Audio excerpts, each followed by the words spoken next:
We're starting our cold fall day with a healthy breakfast that Leo made.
So today we're in Prestonsburg, Kentucky, and where we're at right now, by the way, look at the mountains changing colors. It gets so pretty here in fall. But what we're doing here is that we're tracking a little bit of the life of President Garfield. This location right here is only a few minutes away from the house that he lived in after the Middle Creek Civil War battle. So it was said that there was a flood during the time period he was here, and that it cut off Union and Confederate soldiers from getting food. And so he sent a ferry up here that distributed food, not only to the Union soldiers, but to the Confederate soldiers as well, which helped him win his presidency. But his presidency was short-lived. So this is Ferguson Town Branch Ferry and Dock. Sorry about the wind.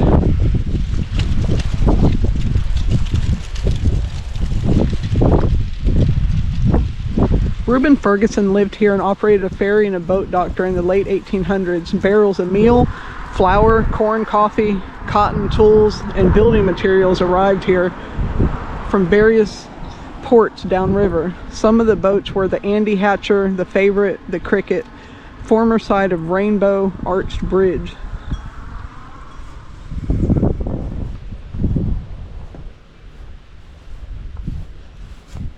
So you can see the water right there, which is really cool. That looks so peaceful down there because there's nothing else around it. Bet that'd be some great fishing.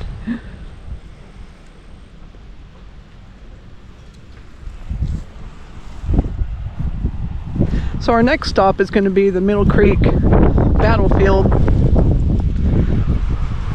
where I'm going to tell you a little bit about the battle there, but more so we're here to tell you about the dirty death of President Garfield. It was not pretty, so buckle up.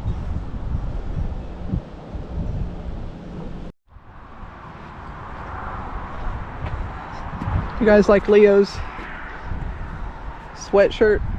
Yeah, the great-great-great-great-grandson of Devil Anse Hatfield gave it to me. But you can buy one. I'll put the link in the description. You can buy one of these. It's actually really well made. It's not just like iron on. It's like nice imprinted. Nice and thick too. Yeah, it's worth the money. And you're about to lose a cable.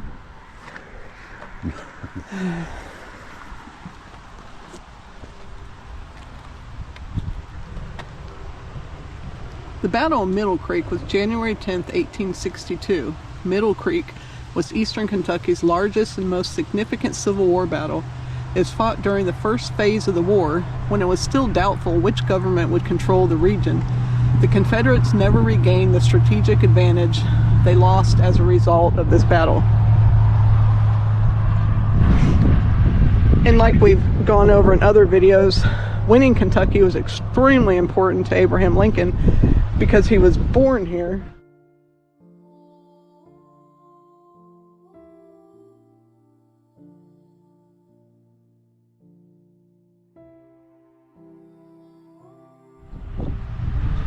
So this is General John Breckinridge, General William Bull Nelson. Look at him.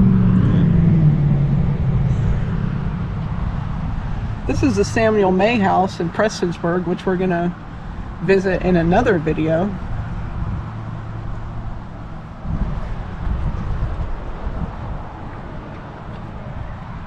This, of course, is James Garfield, who is a colonel.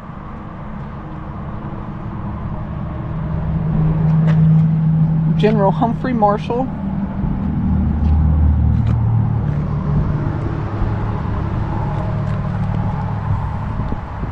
So this is a picture of 1916 Floyd County's surviving Civil War veterans gathered on the steps of the Bank of Josephine in downtown Prestonsburg to have their picture taken.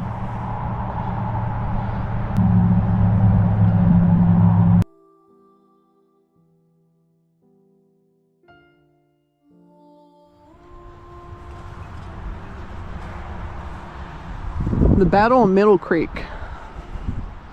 At this site, January 10th, 1862, Union troops under Colonel James Garfield defeated Confederates led by General Humphrey Marshall. Garfield's 1,100 Ohioans and Kentuckians advanced up Middle Creek and clashed with Marshall's 1,967 Virginians and Kentuckians. The battle began about noon with the Union soldiers fighting their way up the ridges and Confederates counterattacking down them.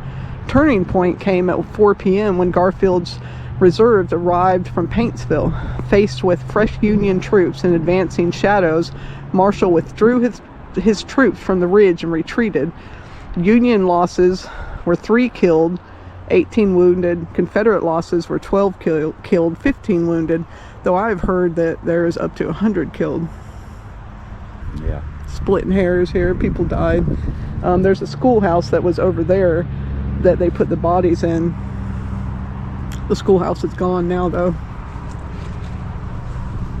I don't know what this rock is.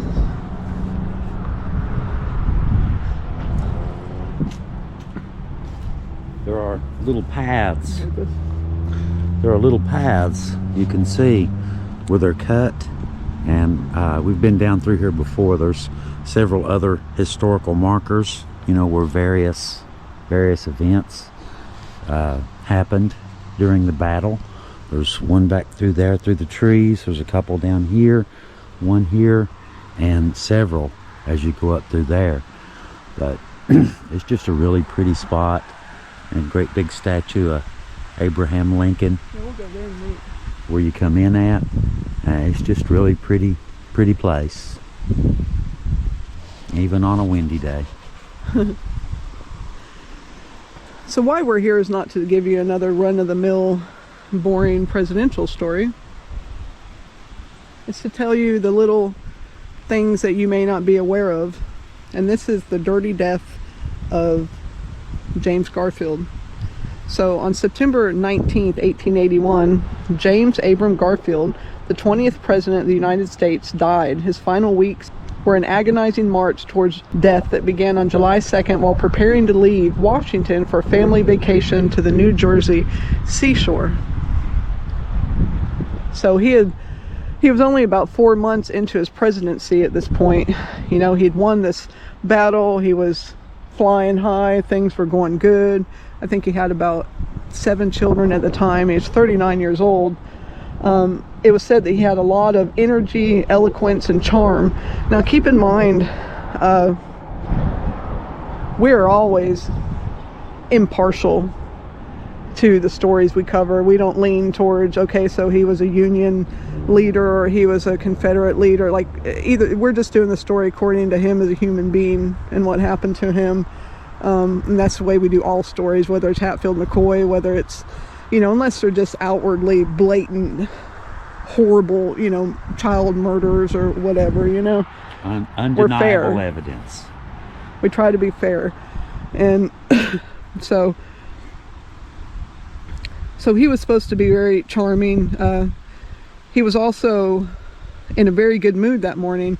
At the breakfast table, it said he horsed around with his 2 teenage sons while singing a few songs written by musical kings of the day, Gilbert and Sullivan.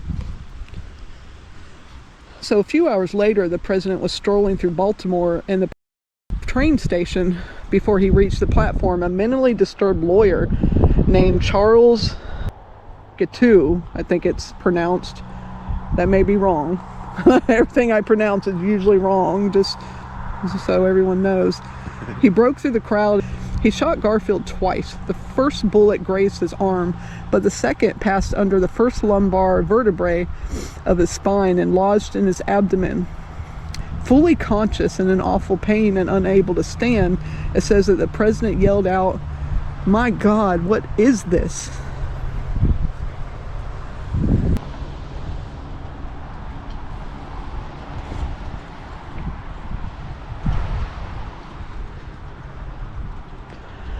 So a bunch of Washington doctors rushed to the scene. One of them, an expert in gunshot wounds named Dr. Willard Bliss, ultimately became Garfield's chief physician. Let's walk over the... Here, 1 second. You know what I'm thinking this rock was? What? I could be wrong, but I'm thinking a cannon emplacement. 2, 3, 4. Yeah. You could have had your cannon sitting there and you could face him either way, and he's already blocked. You don't have to worry about the recoil. Oh, and a side note, this is somewhere that I want to visit pretty soon. I've been wanting to for about a year. It's the Fitzpatrick Farm. The Battle of Middle Creek was fought on land owned by Henry Clay Fitzpatrick, son of Jonathan Fitzpatrick and grandson of Bath County, Virginia native John Fitzpatrick, Revolutionary War veteran, who established a farm here sometime before 1800. John is buried on Graveyard Point, Garfield's command post during the battle. Close to here is Graveyard Point, which I've never seen anyone go to, but I would like to go there and document the graves there, because supposedly that's where these soldiers are buried, and I would like to go there, you know, and that's where Garfield's vantage point, you know, where he kind of watched the battle from. It's been cut. You can see the 4 cuts over there. There's a cut here, and there was a flagpole right here. Looks like there's a big hole right here in the center. It goes down a few feet at least. I'm guessing there was a flagpole right here. But I wouldn't be surprised at all if this rock here had something to do with the battle itself. I wouldn't be surprised a bit. There's just too many unnatural marks in it.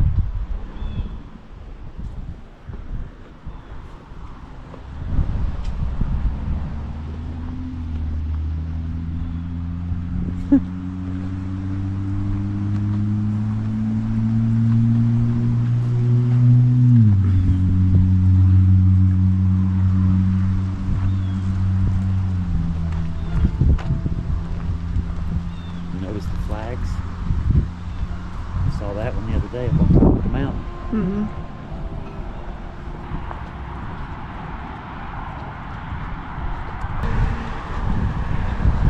So every year the newspaper my best friend Gina works at does these little Easter egg hunts.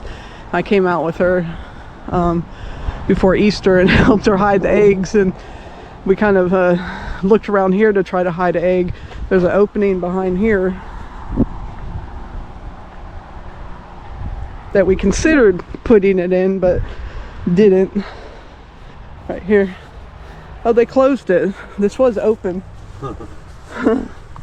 All I can say is I had no clue that Abe Lincoln was that big.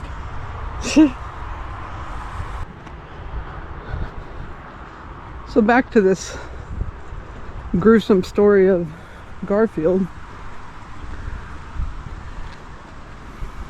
So now I'm wanting to find and remove the bullet. Dr. Bliss and the other doctors stuck their unwashed fingers in the wound and probed around.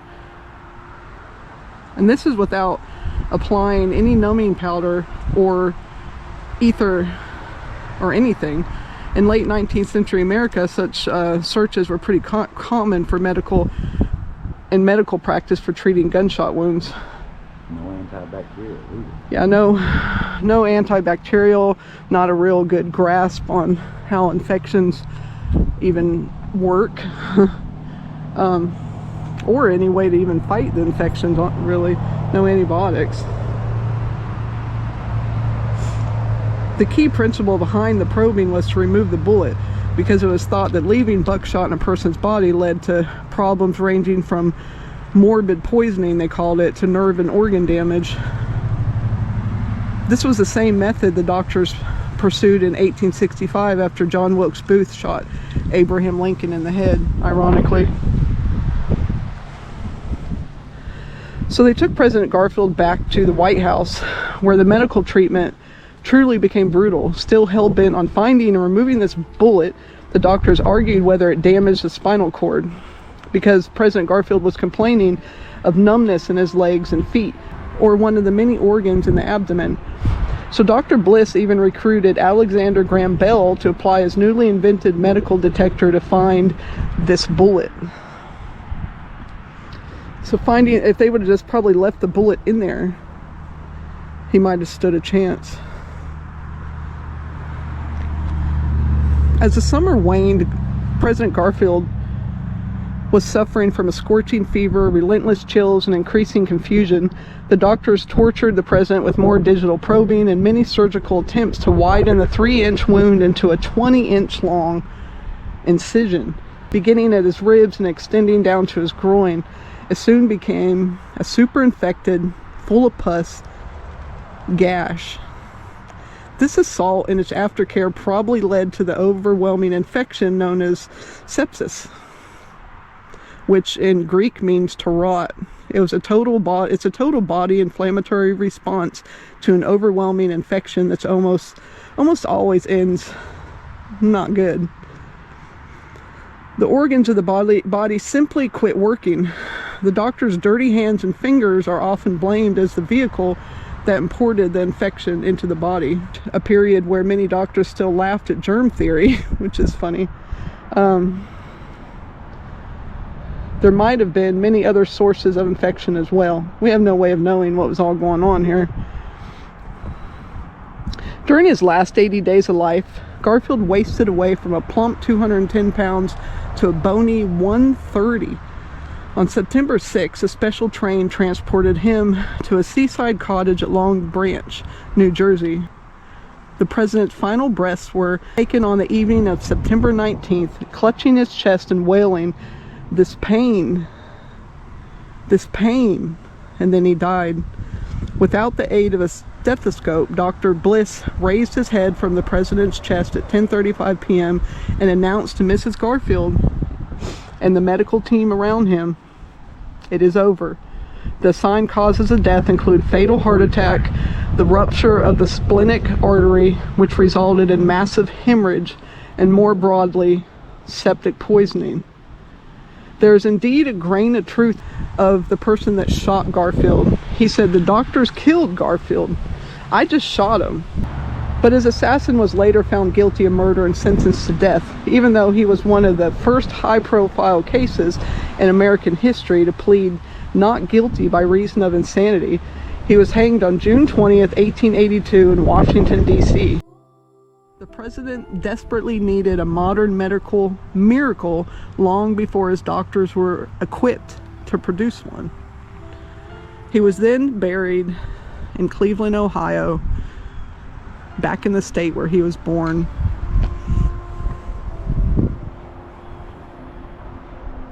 And he was finally out of pain and laid to rest.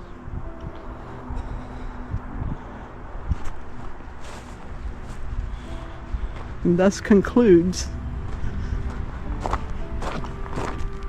the dirty death of President James Garfield.